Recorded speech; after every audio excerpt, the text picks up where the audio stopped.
Certainly. Here is a motivational speech titled, "Be Alone and Become Him," written in a powerful tone and extended to approximately 1,500 words as requested.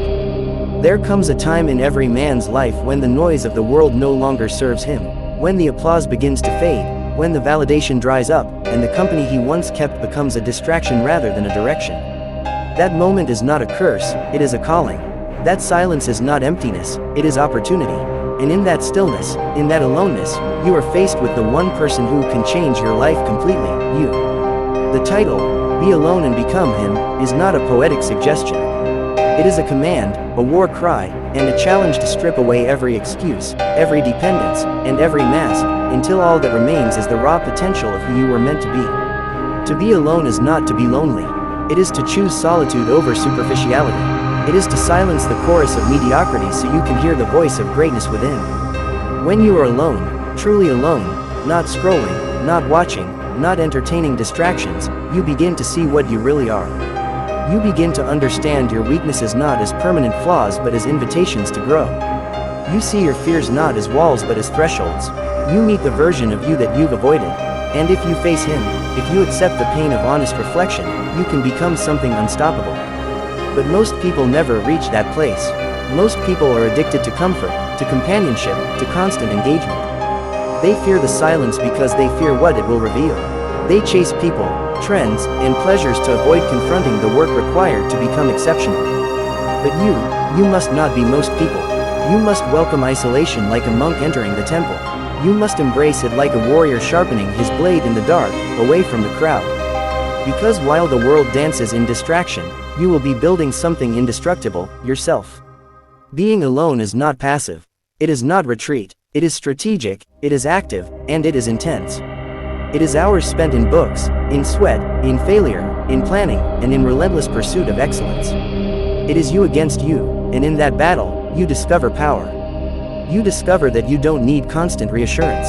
You discover that you are enough, so long as you work, so long as you grow, so long as you refuse to settle for anything less than becoming him. And who is he? He is the disciplined one, the focused one, the one who speaks little but moves mountains. He is not defined by others. He is not shaped by opinions. He does not flinch at adversity. He is feared by weakness and respected by greatness.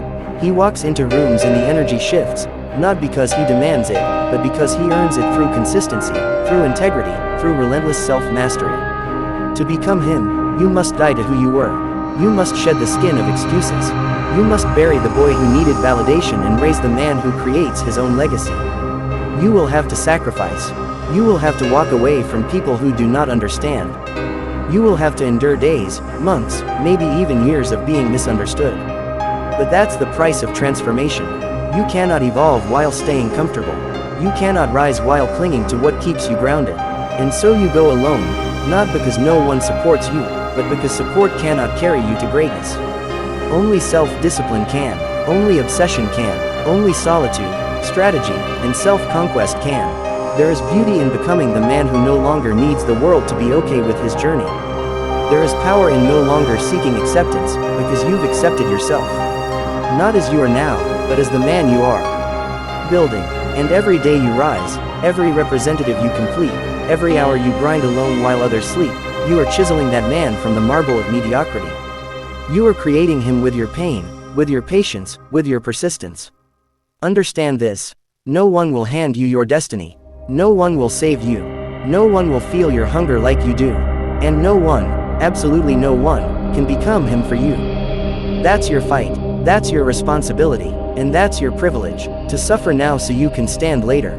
To grind in silence so you can roar in power. To walk alone so that when you finally arrive, you don't owe anyone but yourself. That's what becoming him means. It means you do not borrow greatness, you earn it. You do not chase approval, you command respect. You do not follow trends, you become the standard. But the journey is brutal.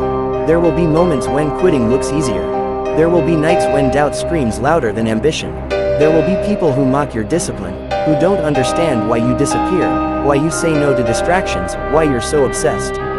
Let them laugh, let them question, because one day, they will watch in awe when you rise. They will see the man you've become, the strength in your posture, the clarity in your eyes, the peace in your presence, and they will wonder how. But you will know. You will know it was the lonely nights, the early mornings, the silent tears, and the unwavering discipline that built you. Do not fear the solitude. Run into it. Let it be the fire that purifies, the crucible that refines. Because in isolation, there are no masks. There are no performances. There is only you and the truth. And if you're brave enough to face that truth every single day, you'll rise. Not all at once, but piece by piece, inch by inch, win by win.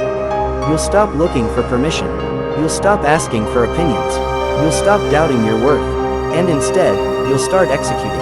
You'll start showing up when no one is watching. You'll start moving like the man you were born to be. This is not a temporary grind. This is not a phase. This is a new standard. A new identity. A new reality. You don't go back after this. You don't downgrade. Once you've tasted what it feels like to rely solely on yourself, to move with power, to walk into your purpose alone and unshaken, you never want to go back. Because weakness feels foreign. Because dependency feels like chains. Because comfort feels like death. Be alone and become him. Because the world needs more men who are forged in solitude, who rise from the ashes of who they were into the fire of who they are meant to be. Men who speak less and do more. Men who lead with presence, not just words. Men who can be counted on, not because they're loud, but because they're solid. You don't become that man by accident. You become him through pain, through purpose, and through relentless practice. So whatever is holding you back, let it go. Whoever is draining your energy, walk away. Whatever excuse is in your mind, burn it. You don't have time to be soft. You don't have space to be distracted. You have one life, one shot, and one mission. Become him. Let the world think you're too intense. Let the crowd say you've changed. Let the weak call you arrogant. You're not here to be liked. You're here to be legendary.